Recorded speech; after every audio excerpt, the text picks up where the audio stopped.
In June 2010, European Space Agency launched a simulation of a crewed mission to Mars. 520 days, 6 astronauts from different countries had to work together in complete isolation from the outside world. The project had a set of exploration objectives, and the main challenge was, would these 6 adults be able to cooperate effectively together to deliver those objectives? This project is known as Mission Mars 500.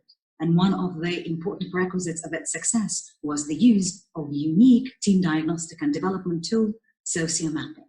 Sociomapping allowed to visualize what was going on in the team at a given moment and to plan necessary interventions. For example, a team discussion or role rotations or an intervention of a psychologist if there was need. Hello, I'm Oksana Yuryk, Senior Business Trainer and Business Consultant at international consulting and training company W. These days, our teams and whole organizations found themselves in a situation which is very similar to conditions of a mission to Mars. And it's vitally important to understand what is going on in the team and what is needed, what kind of processes and steps to keep our team functional and effective. Why should we care about effectiveness of cooperation within the team? If, for example, I'm absolutely sure that people in my team are highly qualified and mature, isn't it enough? The answer is no. Key indicators of successful team or organization include performance, efficiency, and sustainability of results. Some time ago, Meredith Belbin proved that in order to get the best team outcomes, it's not enough to have outstanding individual contributors. It is of high importance to ensure a synergetic effect of the efforts of those individual contributors. And the secret of synergy is in efficient team cooperation. But what if our team is happy about our results and we deliver all what we asked? Well, in this case, you have to ask yourself an important question. How efficient and optimal is the way through which these results are achieved? Is there a risk that these results are achieved at somebody's super efforts to compensate for inefficient connections within the team?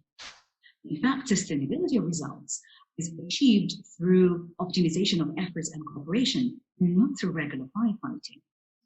How can we understand whether collaboration within our team is optimal and whether the results are achieved in an efficient way?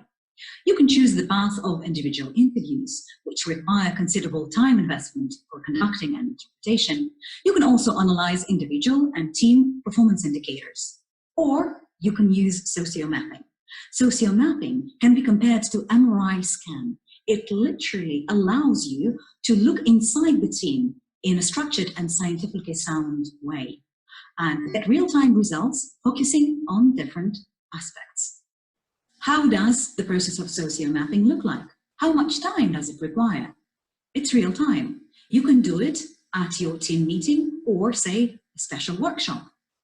How is diagnostic organized? In a typical project, every team member has to answer 3 or 4 questions. Every question assesses a certain interaction aspect, and it has to be done in relation to every individual team member. Usually, the assessed aspects are the following. Current frequency of communication. And the question about it sounds like, how often do you communicate with the following people about work-related topics? Other aspects, desired frequency of communication, importance of communication, quality of communication. All these aspects are measured on a scale from 1 to 5. The undisputed advantage of sociomapping is the way the results are visualized, using the metaphor of a landscape. Thus, the results are presented not as a set of grids, not as a set of statements. It is a geographical map which is intuitively understandable. And what should we do with this map? Not with the map, but with the maps, because result is presented as a set of maps. And these maps allow us to visualize the discrepancies between the current situation and desired situation. In front of you, right now, you see the real team. To keep the confidentiality, we anonymized these maps. On the right, you see the current situation. On the left, desired situation. So what can we see from the map on the right, which describes the current situation about cooperation? Well, we can see that people who are marked as I, C, G, F are far away from everybody else, which means that their cooperation and communication is quite weak in terms of other team members. Let's have a look at desired state.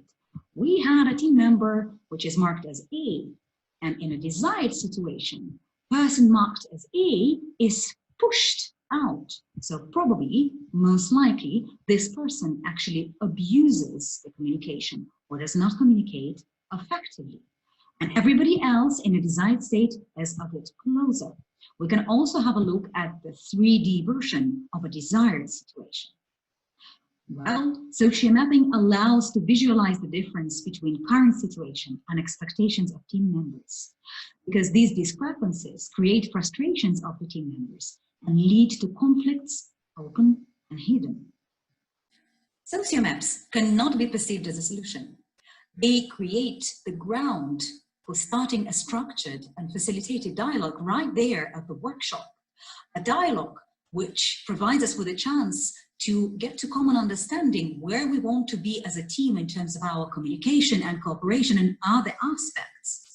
It provides us with a chance to develop an action plan, to start implementing it, and to get our challenges solved. It is also important to mention that sociomaps cannot be used as a team assessment tool. It's a team development tool. Sociomapping helps to create the culture of openness, a culture of feedback.